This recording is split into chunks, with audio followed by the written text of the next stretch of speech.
I'm just wondering if maybe, did you notice it too? Did you notice how Peter comes across as a really lousy fisher in our reading this morning? I mean, he's supposed to be a professional. He's been fishing his whole life, probably since he was a child. He's even entered into a partnership with two other men, James and John, the sons of Zebedee.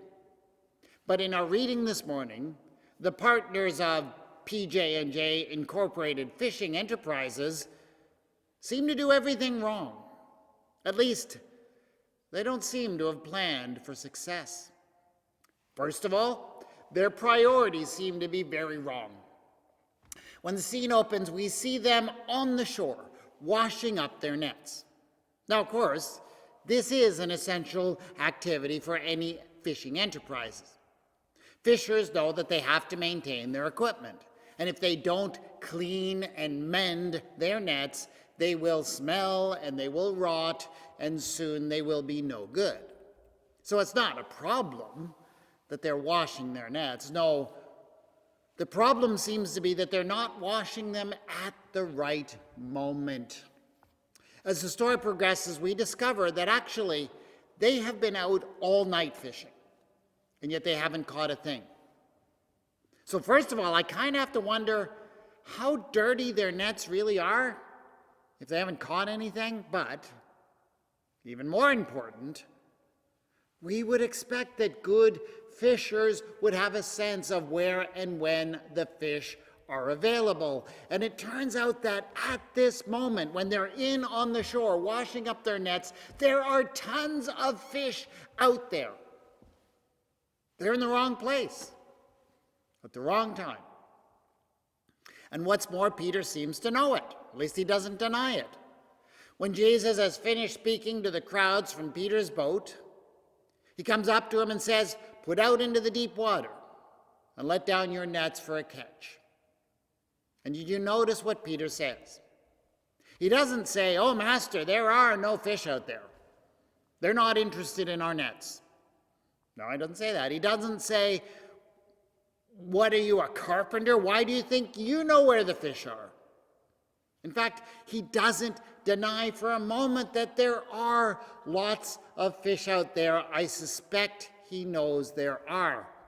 No, what he does say is this: "Master, we have worked all night long, but have caught nothing."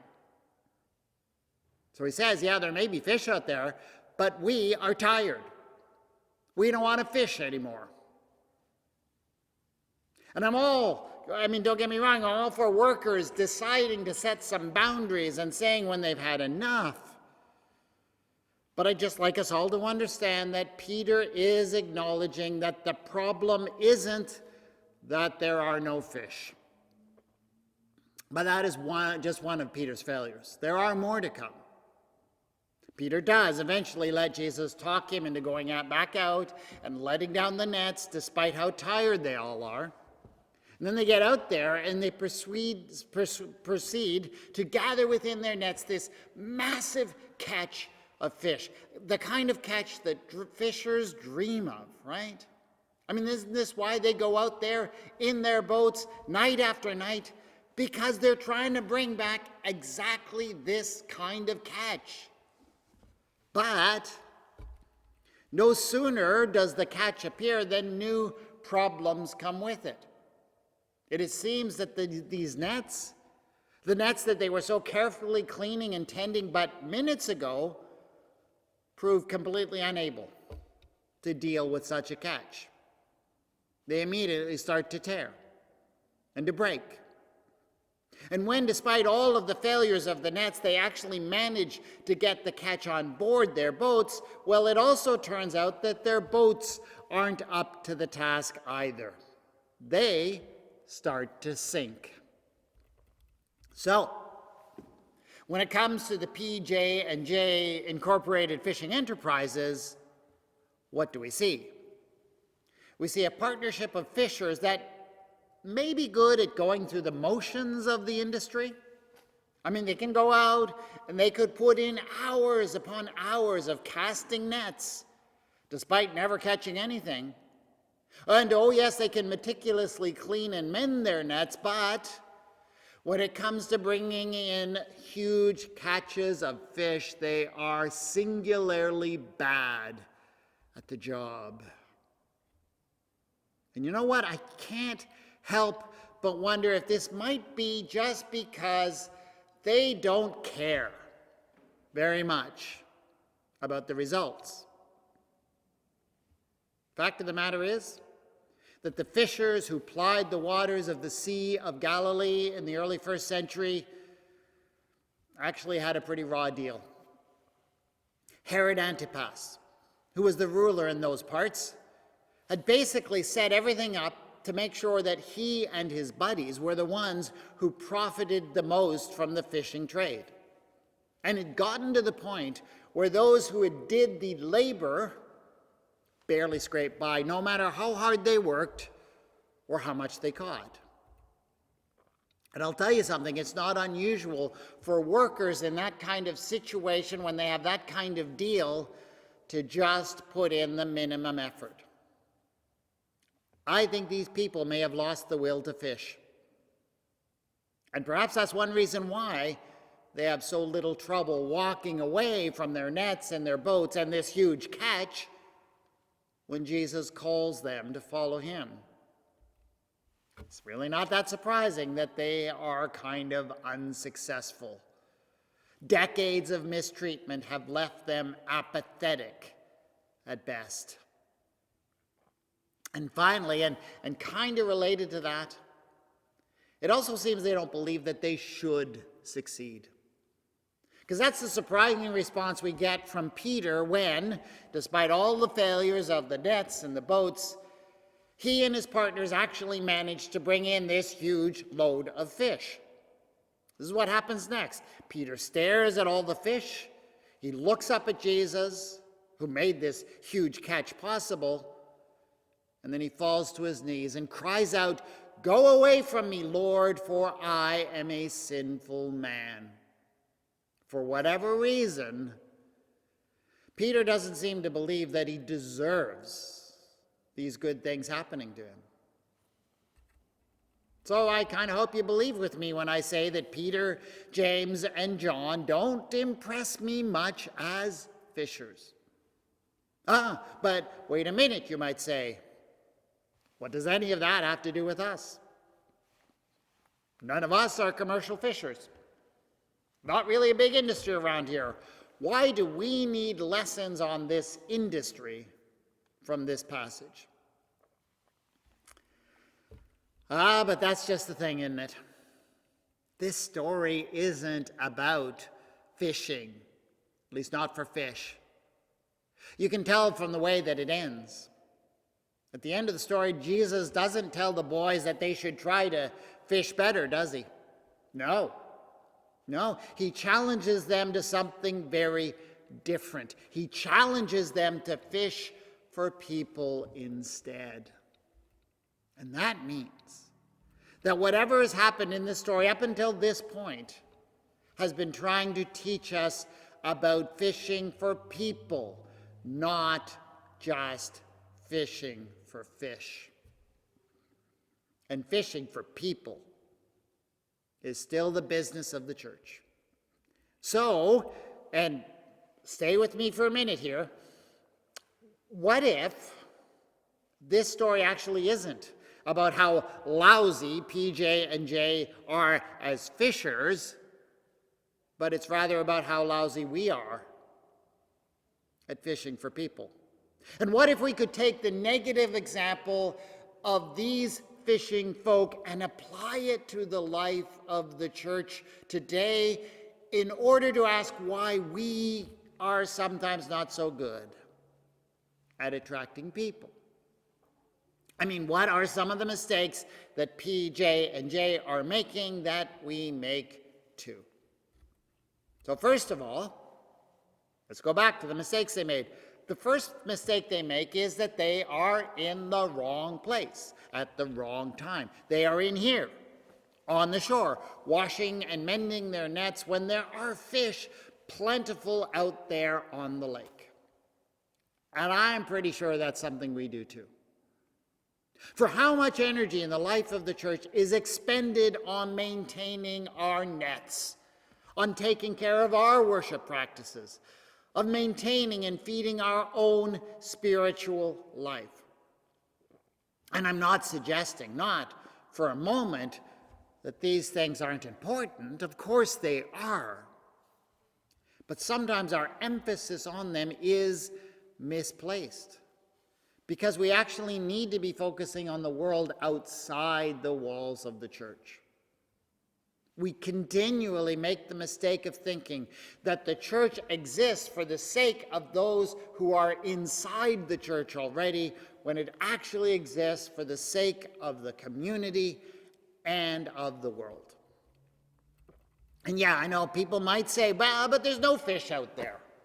There aren't hordes of people out there ready to respond to the message of the gospel. But I have no doubt when we say that Jesus would tell us the same thing he told Peter. There are fish out there. There is so much in the gospel message, in the Bible and its applications, that respond directly to what people are struggling with in the world right now. There is no way the issue is that there aren't any fish in the lake. The problem is elsewhere. The problem, as is evident when PB&J head out, problems with our nets and with our boat. Let's start with the nets. What in the church today might we consider to be nets? Well, think of it this way. A net is the thing that when it encounters fish passing by, gets those fish to stay around for a bit. So this is how I think of it. As the church lives out its life, we, people of the church, will come into contact with various people in the community and the world. We will meet them in our lives.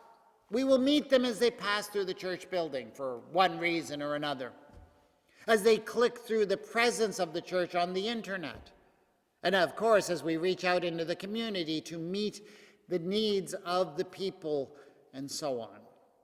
And these are all good things to do, of course, but these are not really the things that bring people into the life of the church. No. That is what happens when we encounter people and connect with them on a personal and spiritual level in the life of the church. These are the nets of the church. That's what happens when people have a personal encounter, not just with one or two, but a few people in the church. It is what happens when someone shares something about themselves and they are met with love and appreciation for who they are. It is what happens when someone has a significant experience associated with the church. These are what I would call our nets. These are the things that persuade people that it is worth sticking around the church for a while. And no, we do not deploy these nets in predatory ways, like industrial fishing trawlers go after fish. But I'll tell you, when we connect in these ways with people with integrity, with a truly genuine spirit, when we love them for who they are, yeah, they will stick around. But, you see, that's something the whole church needs to be involved in.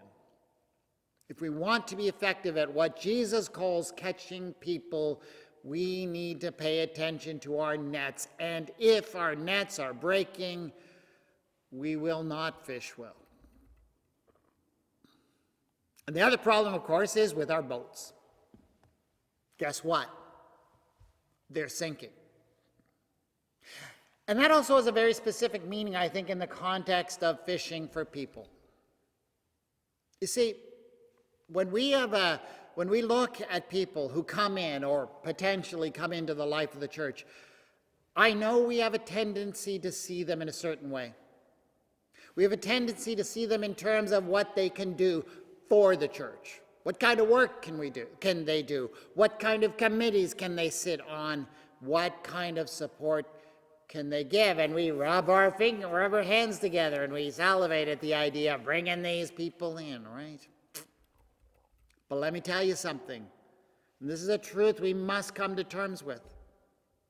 If we are actually attracting the fish, which is to say those who are most in need of the good news that we can offer, they will mostly come without a capacity to do anything for the church. Because they are the people who need the gospel most. And the people who need the gospel most are those who have been broken and wounded by the world and in other ways. They will need to do some healing, and they will need to do some growing. And in those initial phases, they will necessarily take more from the church than they are able to give back. And you want to know what that feels like? That feels like they're making the boat sink rather than float, because they will take up a lot of the energy of the church. And if we do not act with patience and grace towards the people we come into contact with, they will not hang around long enough to begin to contribute to the life of the church. They will leave, they will fall out, and soon the sinking will be very real. And the final reason why we have so much trouble fishing for people has to do with Peter's reaction when he saw this success that he had been so unprepared for. His immediate conclusion was he did not deserve it. He wanted Jesus to go away because he didn't deserve it, and I think we fall into that error as well. We don't believe that we are worthy of success in the life of the church. We don't believe that we have a message to share that anyone will respond to it. We need to learn that that is a lie. We need to learn to have faith in what we have as a church. And sure, we are far, far from perfect in the way we live out the life of the church. But we have a God of grace, who is only too happy to send good things our way, not because we deserve them, but because we belong to Christ.